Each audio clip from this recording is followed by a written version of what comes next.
Shalom everybody, ברוכים הבאים to Regah Bivrit. Today a very special Regah Bivrit from the Kotel. We are in a very special parasha, Parashat Chayei, Sara. This week we are reading about the servant of the Lord who is sent on this heavenly journey all the way to bring a bride for Yitzchak. Now I want to talk for a moment about the servant. Although the servant of the Lord does not have a name in the text, you notice that he is called Eved or Avdi, Eved Adonai or Eved Avraham or Avdi, which is a possessive term to present the servant. He introduced to the servant for the first time in the beginning of the parasha in chapter 24. Now it says here the possessive term to represent the servant. The term that is used here in the text is the term avdo. If you take the subject and you add the vav at the end, is a possessive term, meaning that the servant is specifically the servant of Abraham. Now, one of the principles of hermeneutics that is important for us to learn as we learn Hebrew is called Gizra Shava. What is a Gizra Shava? Is a connection of two words that are coming together to or that represent either the same concept or the same word in two different passages that make up a concept.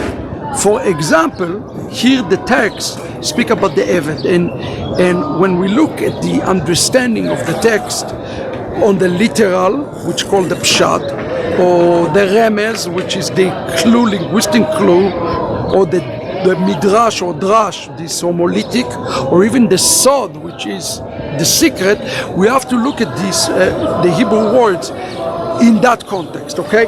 And here this called the Eved of Adonai and Eved of Abraham, and the Midrash explains to us that the Eved is connected to another Eved, which is interesting. Who is the Eved? Who is the one who's called Eved? This is important shiur today. The one who is called the Eved is Israel. Israel called the Eved. Israel, for example, in Isaiah 41, verse 8, Israel Avdi. Israel is called the Eved, okay? That's number one. The other one who is called the Eved is Mashiach. For example, in Yeshayahu 52:13, we read, Inei yaskil avdi yarum v'nisa v'gava me'od. Behold, my servant will prosper, be exalted, lifted up. Who is the Eved of Adonai? Is Mashiach. Now, the question is always asked, who is the Eved of Isaiah 53? The Messianic says that it is Mashiach. Rabbis say that it's Mashiach, but it's not only Mashiach, it's also Israel. So who is actually right? The answer is all of the above are right. They are correct. It is both Mashiach and it is also represent Israel. The Eved Adonai is represented actually by both. And this is important for us to understand it. So when we read about the life of the servant, we are really about the life of Mashiach. And the Midrash connected the Eved Eliezer to the Eved who is Mashiach. They are both. Israel and Mashiach are both. So how should we understand Geulah? We have to understand the Geulah like this. This is very important. It is Eliezer, who is the servant of the Lord, who take Rivka, which is the Kala. The Kala represent in one level Israel, and he's bringing her to Yitzchak. Who is Yitzchak? Yitzchak represent the final Geulah, the final marriage. Mashiach ben David representing a marriage to Israel. Okay, this is the way you should understand Yitzchak. Yitzchak is Dargat. It's called in Hebrew Dargat Mashiach. It's called Dargat Mashiach in Hebrew. Okay, Mashiach ben David. So who is Eliezer? Eliezer is the servant of the Lord, which is Mashiach ben Yosef. So how should we understand the connection between Mashiach ben Yosef and Mashiach ben David. How should we then understand the relationship between Jews and Christians? There is a connection. The two Mashiachim have to work. Ben Yosef and Ben David have to come. Today the Gentiles are representing Ben Yosef and the Jews representing Ben David. The two have to consult together, okay? They have to. Now, how is he accepted? If Rivka representing the Kehillah, the community that married to Ben David, notice what happened here in the text in the Hebrew. It says at the very end of the parasha, Vayavoa Yitzchak האוהלה, Sara imo, ויקח את רבקה, ותהי לו לאישה, ויאהבה, וינחם יצחק אחרי אמו. First of all, it's a shocking thing. It says that by bringing Rivka, he received comfort.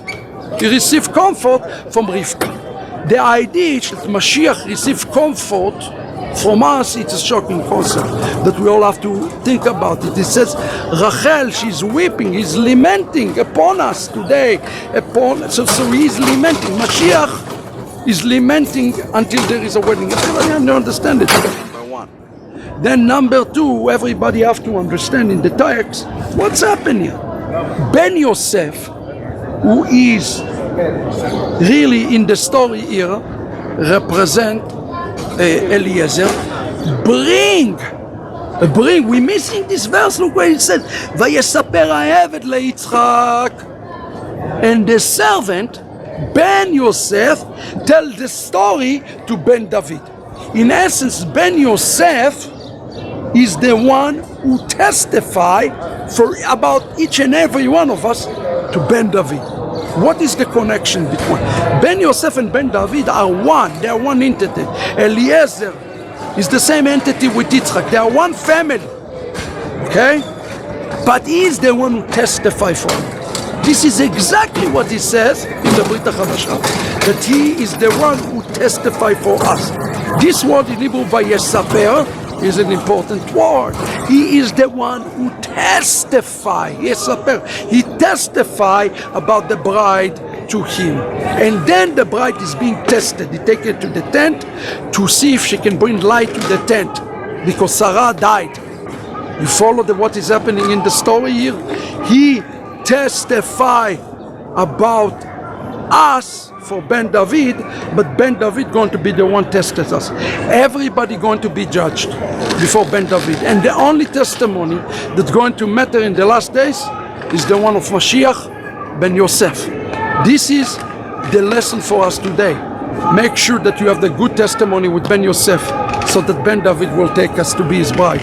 God bless you. This is Regah Bivrit. This week, Shavua Tov to all of you from the Kotel. להתראות חברים.